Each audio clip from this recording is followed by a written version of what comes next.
Ngayon, ang sa speech ni Bong, sinabi mo na you are recommending for the ouster. Sabi ko, Mr. President, kung ayaw nilang magtrabaho, marami pang gustong magtrabaho. Ayaw nila magtrabaho. You know, putang ina, 2 buwan itong letseng ito. I mean, can just imagine 2 months. Tapos ang sekretary ng binubugbog araw-araw kasi wala siyang gawa. Sino palang paggawain ni Doke dito? Ang Bureau of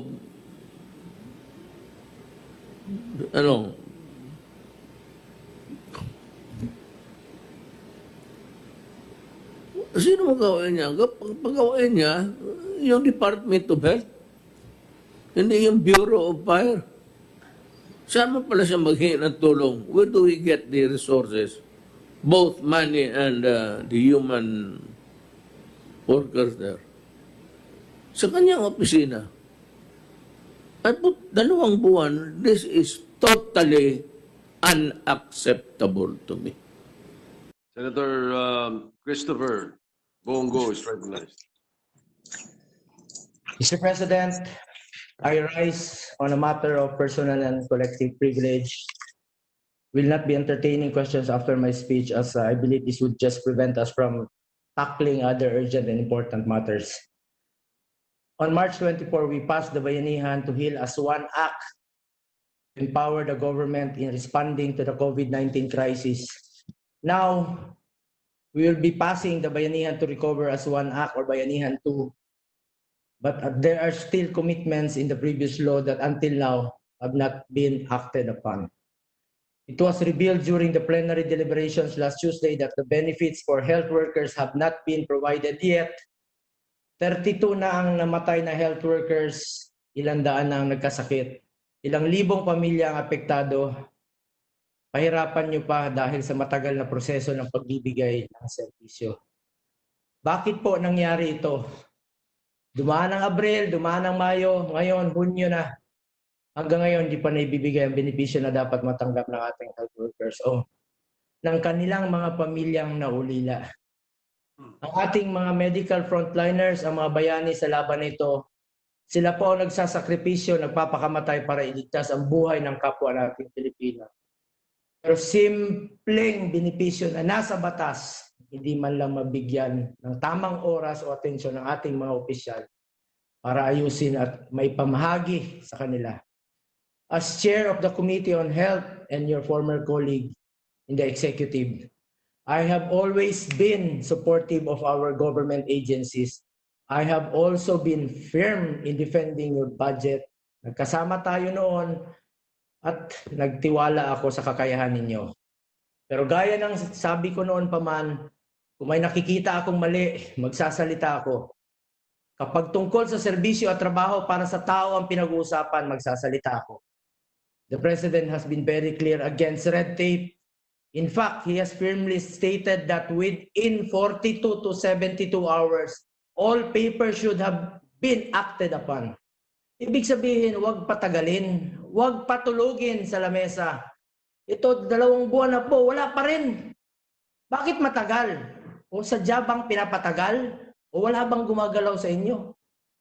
Ang Pangulo na rin mismo ang nagsabi na dapat magbigyan ng karapatang suporta ang ating mga health workers at ang kanilang mga pamilya. Huwag natin hayaan na mabaliwala ang sakripisyo nila dahil lang sa mabagal na bureaucracy. Mr. President, I am also dismayed by the conflicting statements of the DBM and the Department of Health.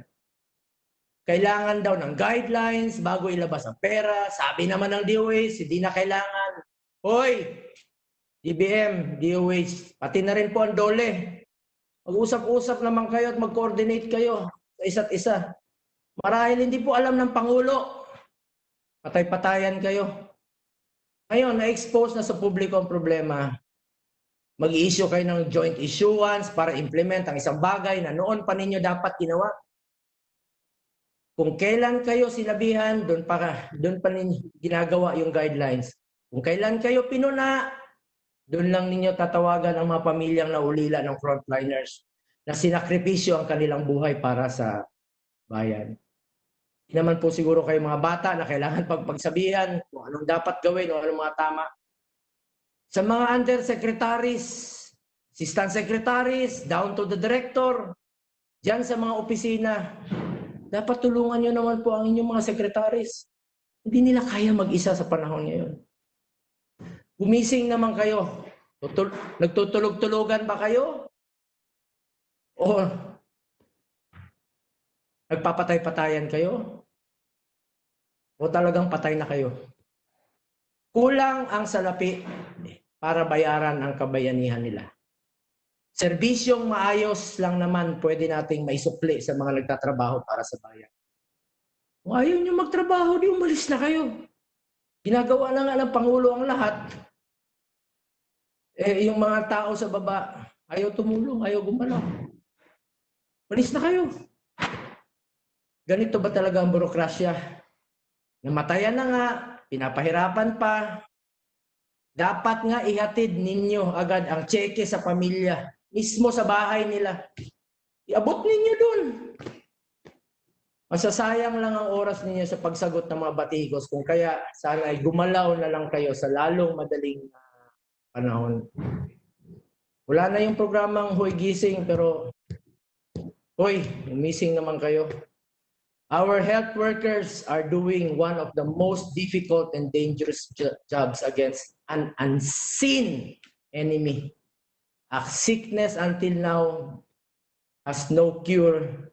They have paid the ultimate price, their lives, so that the rest of our countrymen and women will continue to live. Huwag naman sana kung kayo kaya ang mamatayan at pahirapan pa sa pagbigay ng tulong sa inyo. Tulad ng ginagawa ninyo sa mga Pilipinong apektado. Ewan ko na lang kung hindi kayo mamatay sa sama ng loob. As the chair of the Senate Committee on Health, and as a member of the Joint Congressional Oversight Committee on the implementation of the Bayanihan to Heal as One Act, I call upon the concerned agencies to remedy this immediately and release the rightful compensation for and have been as provided by law. Thank you.